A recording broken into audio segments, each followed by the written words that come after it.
Okay, my grasshoppers, this is an in-depth video analysis breakdown of Roger Federer's 100 topspin backhand. As I usually do, I'll be focusing on the common threads of his swing.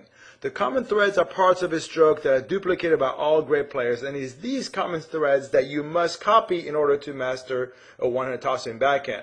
Now, there are certain things that Roger Federer does that I do not expect you to duplicate, but the following common threads are a must. Now, the first one I'm going to be talking about is the little L. And what I mean by the little L is the angle between his hand and racket. I'm not focused on the type of grip, but more on how he maintains that little L throughout the stroke. And that little L is that 90-degree angle that you see right there, right between his wrist and forearm right there and the racket. And that is so crucial, okay, to your stroke, because you will see that little L, I'm going to show you about 360-degree view right there. That little L is going to maintain throughout the backswing. Now you can see right there in the power position. Okay, you're going to see as the racket goes further into his stroke right there. I'm going to give you a little side view right now from the back actually, and you'll see how that little L, you can see that 90-degree angle right there is still there.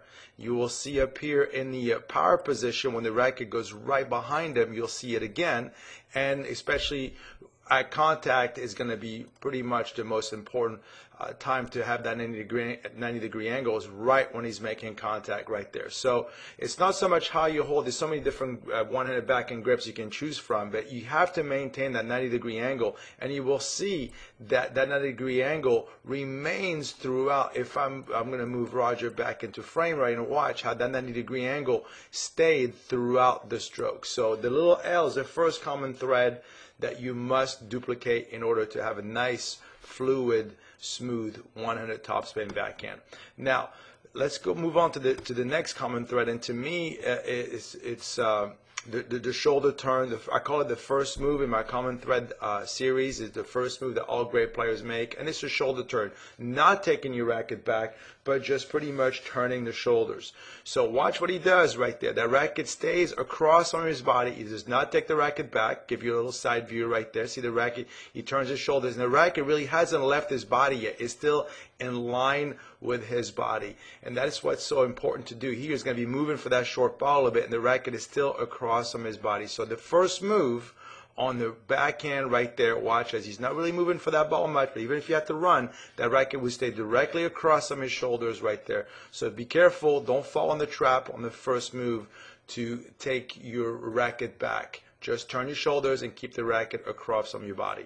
Now, on the next common thread, I'm going to be talking about the rhythm of the stroke. And sometimes as a teaching pro, we all get too wrapped up in how to hit the ball, and sometimes we forget the rhythm and the tempo of the stroke. And here I'm going to show you how the correlation between the last step right there. Now watch how right when his step is about to hit the ground right there, watch the correlation with that step right here, and as the racket, really the stroke begins, the racket goes into the forward move right there.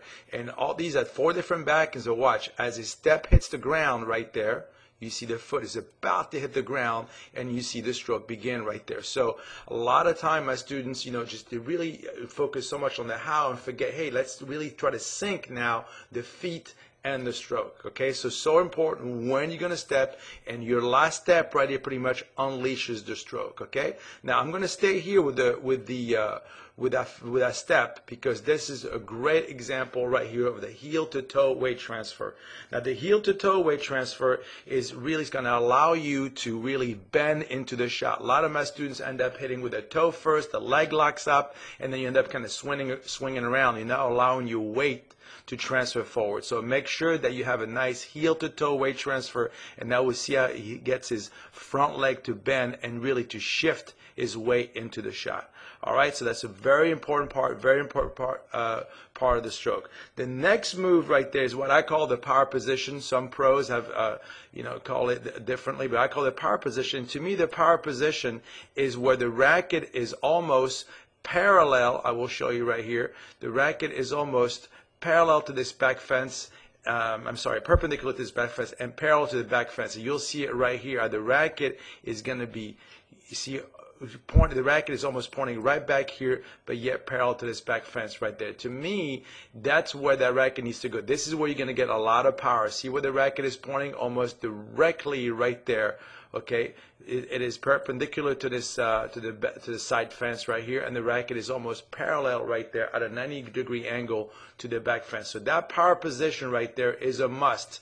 Too many of my students do not take the racket that far back, end up kind of just arming the ball, and this is where you're going to really get ready to unleash all the power. And this is created by a good shoulder turn, but sometimes just really try to use your non-hitting hand. Roger, that's his left hand, to get the racket pretty much, really try to get it right parallel to that back fence and perpendicular to that next one.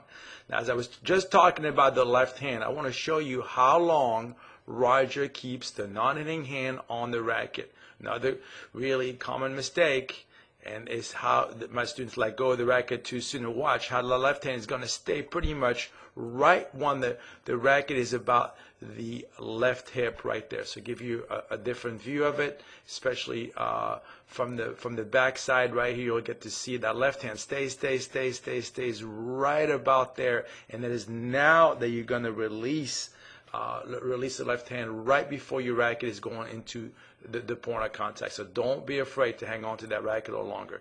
Now let's talk about the leading up to the point of contact right here.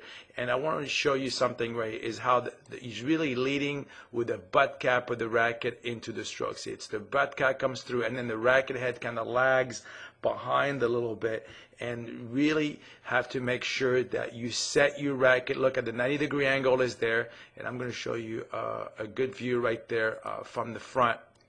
And we'll see how the butt cap of the racket comes first, and then the racket trails behind. And there's the 90-degree angle, point of contact. The arm straightens out at contact right there, and this is pretty much where you want to be. There is, I will show you, unlike a slice backhand, you want to make contact well out in front. There is the 90-degree angle right there that remain throughout the stroke.